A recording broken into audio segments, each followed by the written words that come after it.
आज हमारे पास एक लावा का Z61 प्रो बोल के मॉडल आया हुआ है, जिसमें कि चार्जिंग कनेक्टर हमारा डैमेज हो गया है और वो काफ़ी पुराना होने के कारण से वो काम नहीं कर पा रहा है, जिससे कि हमें आज इसके चार्जिंग कनेक्टर को रिप्लेस करेंगे। और किस तरीके से आपको सेफ तरीके से रिप्लेस करना है, जिससे कि आपका कैमरा और पास के जो आपके स्पीकर का जो कनेक्टर होता है वो भी कोई दिक्कत ना हो, शॉर्ट ना हो। तो चलिए इसमें देखते हैं। सबसे पहले आपको कैमरा भी रिमूव कर लेना है, फ्रंट और बैक दोनों को। कनेक्टर के ऊपर की जो रबर होती है उसको भी हम रिमूव कर लेंगे। अब चलिए पीसीबी स्टैंड में हम देखिए सेट करेंगे बोर्ड को। तो देखिए हमारा ये पीसीबी स्टैंड है, इसको हम इसमें सेट कर लेते हैं और उसके बाद हम उसके ऊपर पेस्ट लगाएंगे। और ध्यानपूर्वक हम क्या करेंगे कि शोल्डर आयरन की मदद से इसको हम पेस्ट और दाना देते हुए, शोल्डर देते हुए चारों तरफ लगा और पूरा सब मिलाकर उसको हम उठाने की कोशिश करेंगे और देखेंगे कि हमारा कनेक्टर उठ पा रहा है कि नहीं। तो चलिए माइक्रोस्कोप में देखते हैं, हम ऐसे सही से पता नहीं कर पा रहा था। तो ये हमारा माइक्रोस्कोप में है। तो माइक्रोस्कोप में देखिए किस तरीके से आपको ज़्यादा करके शोल्डर लगाना है, ताकि इसमें अगर आप ऑडियन की मदद लेते हैं तो क्या होता है कि जो आपका स्पीकर का जो वहाँ पे कनेक्टर बगल में दिया हुआ है कि वो उखड़ जाएगा और इसके कारण आपका जो ईयर पीस है वो आपका सही से वर्क नहीं करेगा या शॉर्ट हो जाने की डर रहती है।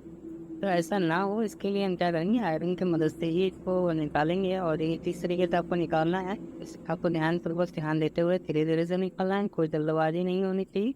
टेम्परेचर जो है मेरा इसमें 400 है अभी, जो कि मेरा आयरन है 12D+ OSS का।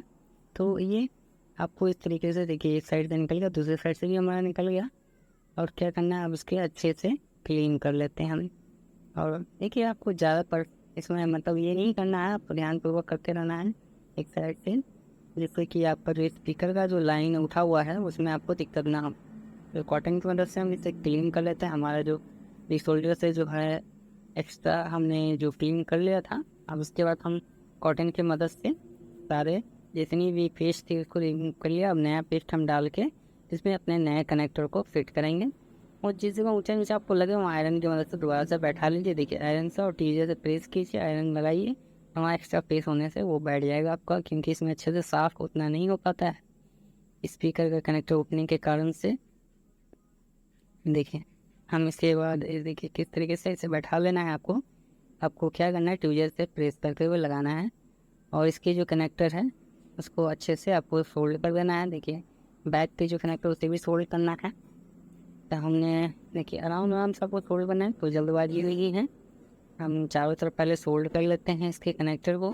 और जो पीछे साइड में हमारा कनेक्टर है, जहाँ पे हमारा चार्जिंग की लाइनें हैं, उसके बगल में जो कनेक्टर है उसको भी अनफोल्ड कर लेंगे, ताकि हमारा कनेक्टर कभी भी जल्दी हिले ना। और उसके बाद हम जो है हमारे जो लाइनिंग है, जो हमारे वीबक्स है, DP है, DM है, और सारे लाइनें को हम ग्राउंड को अच्छे से कनेक्ट करेंगे ताकि जल्दी दिक्कत ना आए। इसके लिए आपको क्या करना है, पेस्ट लगाकर धीरे धीरे से आपको सोल्ड करना है नीचे से, ध्यान रखते हुए कि नीचे से अच्छे से सोल्ड हो। तो देखिए हम भी किस तरीके से बार बार से सोल्डर लगा रहे हैं, ताकि अच्छे को सोल्ड होना ज़रूरी है। आपको भी इस तरीके से चेक करना ज़रूरी है कि अच्छे से तो लो पा रहा है कि नहीं। अगर कोई दिक्कत नहीं है, अगर आपस में देखिए शॉर्ट हो चुका है तो कोई दिक्कत नहीं है, आपको शोल्डर की मदद से दोबारा तुरंत साफ़ हो जाता है। मगर आपके पास शोल्डर होना बहुत ही ज़रूरी है, जो कि पेस्ट देखिए फटाक से शोल्डर को हटा सकें। जिसमें ऐसा भी होता है कि आप अगर महंगा शोल्डर रखते हैं तो इसमें ज़्यादा ही अच्छे तरीके से साफ़ होगी। सस्ता रखते हैं तो थोड़ा सा दिक्कत होता है, उससे साफ़ करने में परेशानी होती है, मगर उससे भी काम चल जाता है। तो देखिए अभी क्या है कि हमने इसको लगा लिया है और क्लीन कर रहे हैं।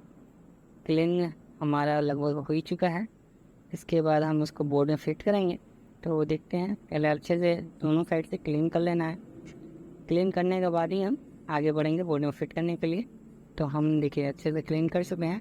और जो हमारा कनेक्टर का जॉइंट होता है उसको भी थोड़ा सा फोल्ड कर लेना ज़रूरी होता है। देखिए हम कर चुके हैं, देखिए इसमें नहीं दिख रहा है आपको, मगर हम इसमें कर चुके हैं बाद में। और फोल्ड करने के बाद हम इसके बोर्ड को फिट करेंगे। देखिए फ्रंट कैमरा को हमने लगाया, फिर बैक कैमरा को भी लगाएंगे और बोर्ड को अपनी जगह पर बैठाएंगे। और जितनी स्क्रू है आपको अपने अपने जगह पे फिट करना ज़रूरी होता है, ताकि बोर्ड हमारा अपनी जगह पर ना हिले, बहुत इंपॉर्टेंट है। चलिए इसकी हम जो ओनर पत्ता है उसको भी लगा लेते हैं। डिस्प्ले को पत्ता को भी हमने लगा लिया है। अब इसके बाद बैटरी को लगाकर हम चेक करेंगे कि हमारा जो देखिए ये रबर हमारा जो भी कनेक्टर के पास रबर, ये बिल्कुल ध्यान रखना है आपको कि ये ना छूटे। अगर ये छूट जाता है तो इसके कारण से भी आपकी प्रॉब्लम होती है कई बार, मतलब कुछ ना कुछ दिक्कत आ सकती है, आपको कहीं शॉर्ट हो सकता है। पहले चार्ज में लगाते हैं और डिस्प्ले पर देखते हैं हमारा लावा लिख के आ गया है, यानी कि हमारा चार्जिंग ओके हो चुका है। ठीक सकते हैं।